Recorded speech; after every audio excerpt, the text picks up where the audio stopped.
All right, what's poppin' party people? We up for another poppin' episode of Pop Talk. This is your man, Professor Nims. I'm signing on with Coach Dave, the Casual Rand, What up, though? and Boston Jared. Peace. And we are the pundits of pugilism.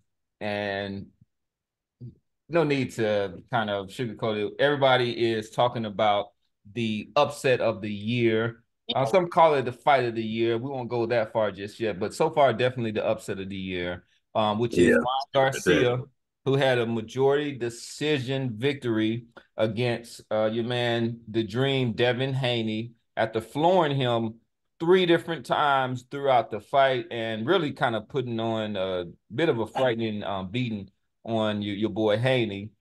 He did not win the WBC super lightweight belt because he came in 3.2 pounds over the weight limit. He actually didn't even try to make the weight limit. I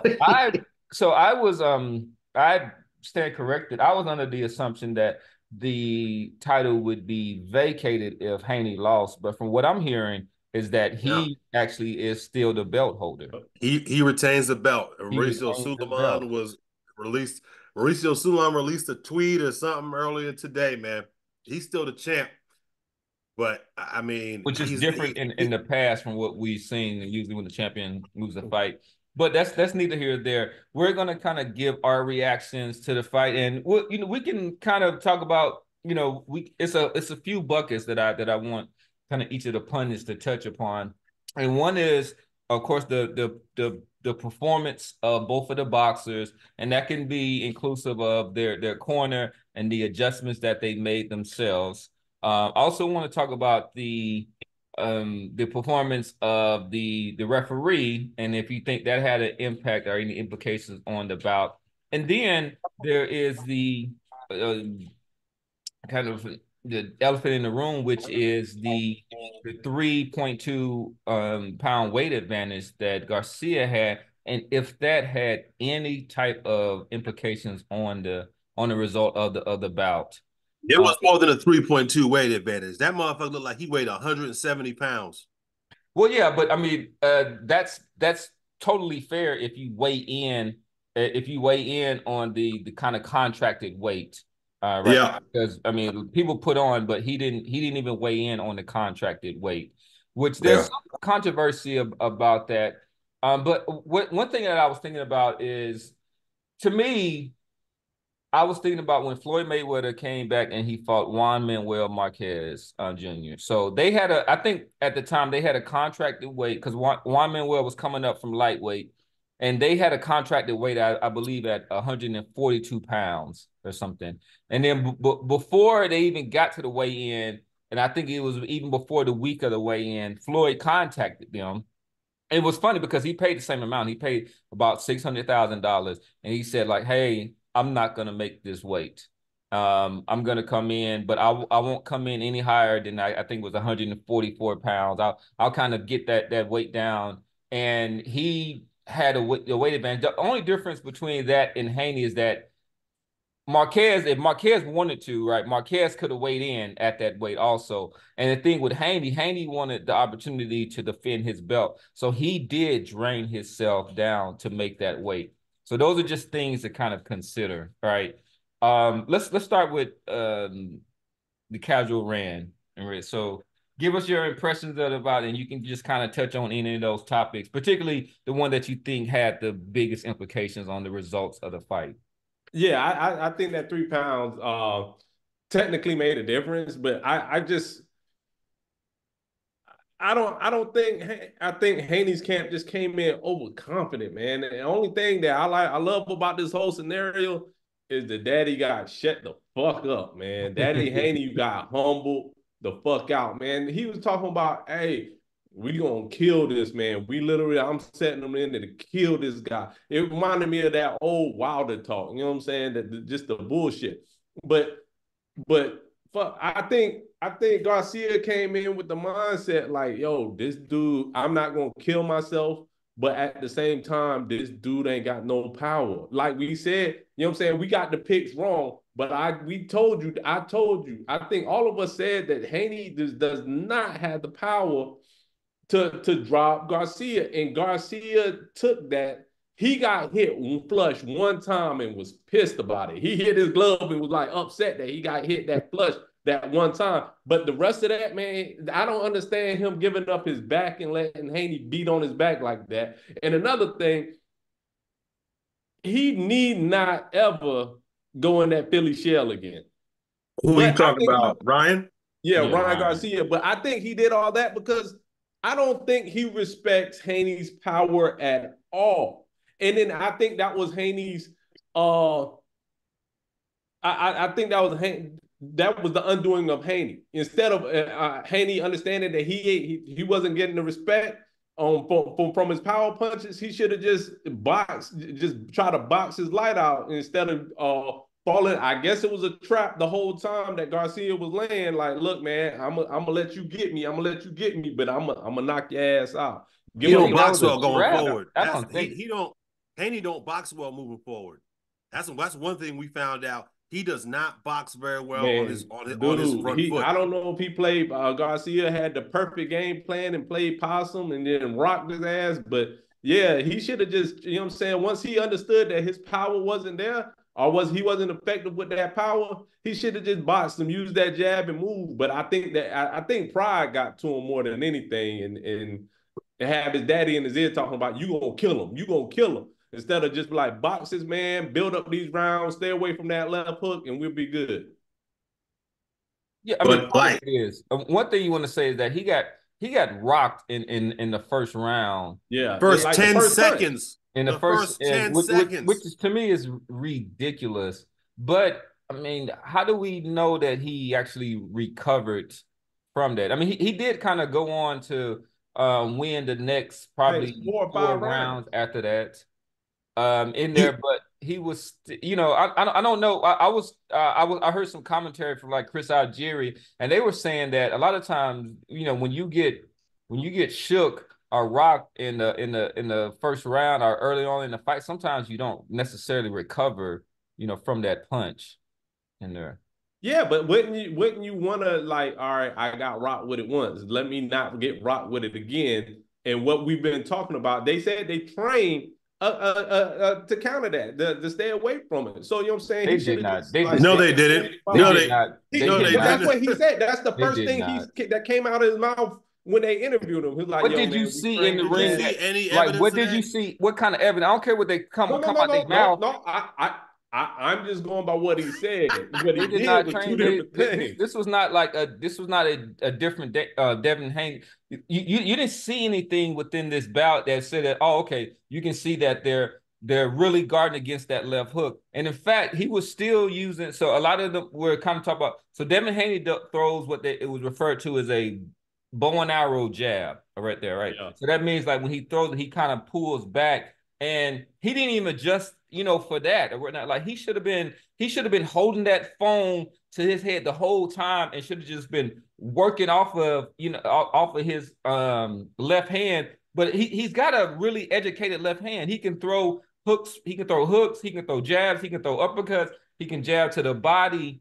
But I'm not sure what to think. I mean, to me, I didn't see that prep where his just even muscle memory where his hand is just coming back. It's just coming You, back you, here. I don't think. See, I would disagree. I don't think it's educated at all. I think he's a kid that's used to having the reach advantage. He's used to having the speed advantage. And He's the used to weight. having the quick, all that stuff. And this was the one point I made last week was the one thing that intrigues me about this fight is that he's going in there against a guy who can match his speed, match his height, and match his length.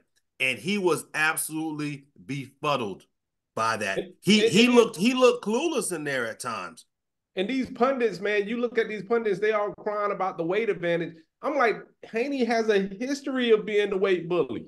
Yeah, No, he but got a taste of his own makes the medicine. weight. He makes the weight. Haney has never missed weight, and he goes through a lot. Like he looks terrible sometimes on that. So and Ryan Garcia, we did so. I want to be clear. The weigh-in that we saw was not the actual weigh-in. Okay, Right. that was a ceremonial way. They weighed in that morning. That's why. So you didn't actually see Devin Haney when he weighed in. They said he had to strip down to all of his clothes to make that, but he was struggling to make that weight. And then so they actually weighed in that morning. They don't say it, they don't do it like UFC, like they'll announce it. Like UFC shows both of their weigh-in, but they actually have a weigh-in that they don't show, and then they do the ceremonial weigh-in, which is, everyone's talking, he's drinking a beer at the weigh-in. It's like he's already his weight is already what his weight is. That's why nobody took off their pants or none of that stuff, but are their shoes, because they were just a ceremonial weigh-in. So let's Now, oh, go ahead, Cam. go ahead, Boston. Well, no, I was gonna ask Dave. Dave, normally those last few pounds are the toughest to get off. Am I correct in that? Those last few pounds are the toughest to shed. Yeah, it that can last be. 1 pound, you gotta be. Do you think, Dave? Do you think that Devin may have left a little bit? I maybe left it in the gym is the wrong way to say that, but you think those extra few pounds he took off and them extra 3 pounds that Ryan left on? Do you think that did you see that kind of play out in the fight Nah, at man. all? No, I don't, man. I'll give y'all my take real quick. So I don't think the 3 pounds weight, listen, man, it had nothing to do with it at all. Ryan Garcia knocked the boy down 3 times. Devin Haney didn't do what he needed to do to win this fight. So in terms of did the weight matter at all? Nope. Did the guy's legs recover? I think Devin was wobbled, but he recovered. The guy got up. He showed some heart. He finished the round. So ain't no excuse. Ryan had the game plan of, I'm gonna put my left hook on him. Yeah, and that's it. I'm gonna catch this mother joker. You know what I'm saying? So the thing to me, the biggest factor in this fight, and I say it again, I gave Devin Haney's corner too much. So I want to humbly say I gave Devin Haney's corner too much credit. Even when I made that prediction, what I had said was, man, I think that Bill Haney and those guys looked at what Tank did to neutralize the jab and the hook from Ryan Garcia. I think these guys gonna go in there, imitate that. It should be a smooth fight. They did nothing. Their game plan to neutralize that left was from me hearing the corner talk whenever they was over there was give him some fakes. I get that, and get under the hook. Under the hook. Yep. Get under. I get it. Those were the only two things said. You go back and watch that Tank fight. Tank was just putting that jab out there, putting his jab out there, pinning Garcia, just disrupting the flow of it, not even giving him time to get started. And Tank was moving away from that hook, when he could. So biggest thing to me is, man, I'm utterly disappointed in Bill Haney and that daggone corner, and they made no adjustment. But to be crystal clear, Ryan Garcia came in that joker. I ain't got nothing to lose. I'm fighting. And also, let's give credit to Ryan for this right here. This joker called out Tank. This joker called out Devin Haney. It is because of Ryan Garcia calling out folks that these pretty good fights are happening, man. And then I'll get into. You hear that, Shakur? Yeah, bro. I'm telling you, look, man. So give that boy credit, man. Give Ryan Garcia credit where he was at, and then at the same time, place the blame on that corner, man. They made no adjustment. You know the guy coming with the hook, and you got hit the first round all the way through the fight. So there was some straight right hands too. There was some straight right hands that Ryan. It was. Because I thought they were giving too much credit to those straight right hands. But I want to throw it to you, Boston. One thing I want to just bring this to the light, just to kind of educate the fans. So the scores were 112 to 112 draw, 115 to 109 Garcia, and 114 to 110 Garcia. So the 112 to 112 score had it 7-5 for Devin Haney. The 115 to 109 had it 8-4 for Garcia, and then the 114 to 110 had it 7-5 for Garcia.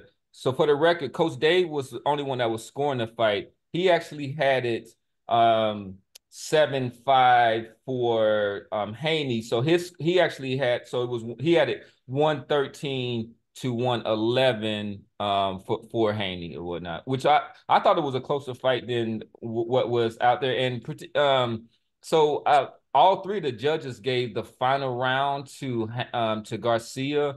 I'll have to go back and look at it. I thought it was pretty close, but I thought Garcia came out fast that first round, and then that last round, and I thought he closed pretty strong. But for you, Boston Jared, there was some criticism thrown the way of Harvey Dock, who was the referee in there. I even said something on our comment thread about his performance in there. Do you think that he was a bit too officious and A little too hands on? Yeah. yes. I don't even want to belabor the point. Yeah, but I will say this. There was a lot of grabbing and holding that was initiated by both fighters. Mm-hmm. And neither one of these guys know how to fight up close. And instead of letting these guys wrestle and tussle for too long, I think Harvey Dock started breaking it up early, and he just kind of got into a rhythm. And just as soon as these guys grab each other, all they're going to do is hold. They're not going to work, and they didn't show any evidence of trying to work at that range. So Harvey Dock, and yeah, I think Harvey Dock got a little too handsy at times. I think he stopped the action a little bit too much. One time, notably, when I thought that Devin was hurt, and he really in that seventh round, man, he really saved Devin Haney. He could have got put down again in that seventh round. Haney was hurt bad. I thought so easily. If y'all saw Harvey me on Dock there, really.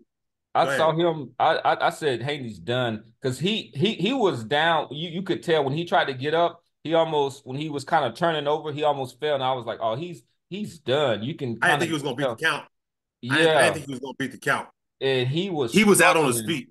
He was out on his feet, and I think Harvey was just intervening too much at that point. And I think there was an opportunity for Garcia to get the knockout, and it would have been a shame if he wouldn't have if he didn't get the win. You know, they would have called it a robbery, and then it would have brought Harvey Dock's performance more to light. I think during that instance. So what do you think about Ryan Garcia's corner? Again, because I was out while I was watching the fight, Okay, and so they the did audio. not have the audio playing. I will say this: there was a time and I wasn't sure if it was round 10 or 11, where Ryan Garcia's entourage is all trying to yell out instructions, and Derek James told them, "Everybody shut up." He got all them dudes off the road. Everybody shut up. Ryan, listen to me, and you could tell Ryan locked in, had his arm around Derek James, and Derek James started whispering instructions. I thought he did at that time because I didn't have to hear what Derek James said, but I could see it. Him telling them dudes to get Ghost, and he got control of that corner. And he told Ryan, I guess I don't know what he told him, but he told him whatever. I can tell you a little bit of it when I saw. I want to because I think it's been a little bit of a rough of last 12 to 18 months for Derek James. It has been. And then, not for his bank account though, but well, not to his bank account, but even with the performance, he missing some millions. Even with the performance, he missed a little bit of money, but it still ain't hurt. Even with the performance of Anthony Joshua, it was just kind of like, it was just with him leaving Derek James and going to another trainer. But he, so part of his pointed instructions was what Randy was saying. Like when I don't know if you remember, he was saying like he told Ryan like, listen, everything starts with the jab. Everything is behind the jab, and those hooks when he was jabbing off of that, when he was hooking off of that jab was a good point. And he was not only that, I think he was able to settle Ryan and really give him some poignant instructions. And actually, I thought that they were the better corner during this fight. You know, yeah, there's no question. And I think I made that point. I'm not sure if it was on this show. Might have been at the barbershop. I was telling cats, I said, hey, Devin Haney, going into the fight, I mean, he had every single advantage except in the corner. I said if this fight gets crazy, I would rather have Derrick James than Bill Haney. We've seen Bill Haney fail uh, in the Loma fight and not be able to offer any kind of good instruction. And based off what you guys are telling me, it doesn't seem like he was offered much of any much worthwhile instruction in this fight. So it's hard to be hype again, man, coach, and father all in one. all at the same time, man. And this guy, he's never boxed before, from what I can tell, and he's definitely never boxed at this kind of a level. He hasn't trained other fighters at this, so I just wonder. Uh, I hope he has enough self awareness to be like, hey, maybe it's time for me to step aside and let somebody step up and bring somebody on that's got the experience. He usually always has another more experienced trainer that works with them. Yeah, was Yoel Judah there? I Yeah, didn't see yeah. it. Well, he wasn't there, but at least when they're doing the training, but he's the one that does the advice. And I'll say this, and then we'll kind of each of the pundits opportunity to like end. So my last statement is that I did, I was surprised by this. I thought that Ryan would come out fast and would present some scary moments for Devin Haney. I never thought that they would just caught several times with the left hook. I thought that that's all they would really kind of work on in the training, because everything else is Haney has the advantages, as you said. I just don't really appreciate these father trainers who try to prop themselves up off of their like sons' accomplishments and their feats, but then they'll be this kind of talking piece where it's almost like the angry Obama translator. And he's talking like all this junk, like, well, this is what I'm gonna send my son out to do, and this is what I'm gonna, and it just like it's so cringe to me. In there is that they are living not even vicariously, saying through their sons, like they treat their It's like sons they're the like avatars. Like the son is. exactly as an avatar, like some type of an extra appendage that they could use to like go after people, who they have some beef with. And it's to me it's disgusting. And I hope that this provides a humbling moment for Bill Haney, because he doesn't have to go in there and take those shots. Like, he's not the one that's going to come out there a lesser fighter after this taking this type of a beating that his son took. Yeah. I mean, did you see Devin's face at the end of Yeah, that fight? He looked like he got beaten with a bat. I mean, and it wasn't like Ryan landed a large amount of punches, but them punches he landed, man, holy shit. I mean, yeah, yeah, yeah. It's gonna be interesting, man. This is gonna be I don't want to derail us here. We're gonna go into Yeah, but I want to, Coach Dave Cajaran, anything that you want to say to kind of wrap up yeah. this To session? come on off Jared's last statement, I haven't seen anything in the news yet, but I saw rumors that he could have broken his jaw, but the Well, dad didn't say they're claiming anything. that they put out tweets that said nothing's broken, and then Bill. Yeah, I'm okay. like, I haven't man, seen anybody I say know it. what a broken jaw looks like. Your face does yeah. not swell up What? like that. It doesn't? What you said? It That's what I'm doesn't? saying. Your face does not swell up like that unless you do have a broken jaw. Oh, right. That's what I Yeah, was gonna his say. face was swollen On It, both sides. on both sides. Yeah, so yeah, that's all I have to say. Coach Dave. Man, I'd say any youngster out there thinking about getting into this sport, man, you make sure your corner knows exactly what they're doing, not just teaching, but have been in the fray, in the fight, and can help you in times of trouble, man. And listen to your corner. And if it's not working, you have every right when you go back to that corner, even during the fight, to say, I'm still getting caught with that left. What we need to change. You got that right as a fighter. You're the one in there taking that punishment. That's what I would say, man. Respect.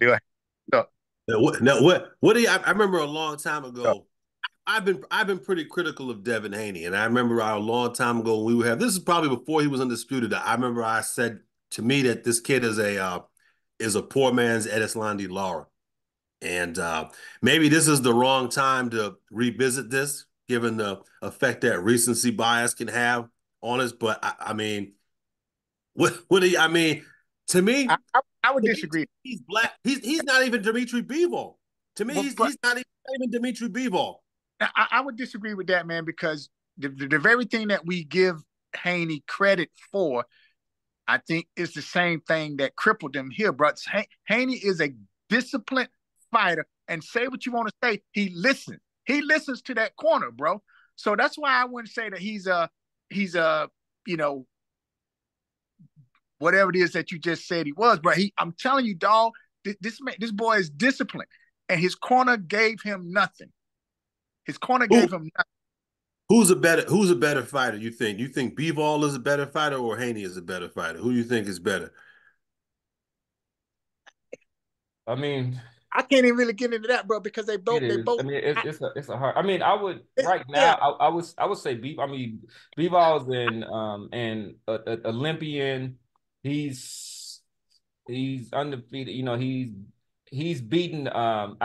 If you look at his competition, he's beat a higher level. Even though Derek Haney is coming up on it now, and I think it's saying a poor man's version of Esmeralda Lara is a pretty fair assessment.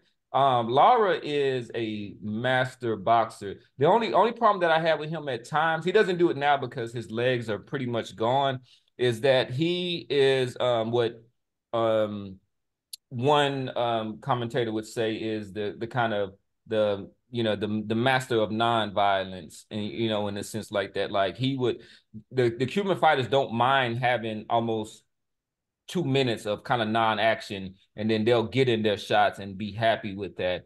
But I think skill-wise and the traps that he sets, I've never really seen that by Devin Haney. Me either. Right, I get it, man. I won't squirrel on it, man. But I'm just, my thing is just that his corner sucked last night. That's yeah. All right, so we'll wrap this session up. All right.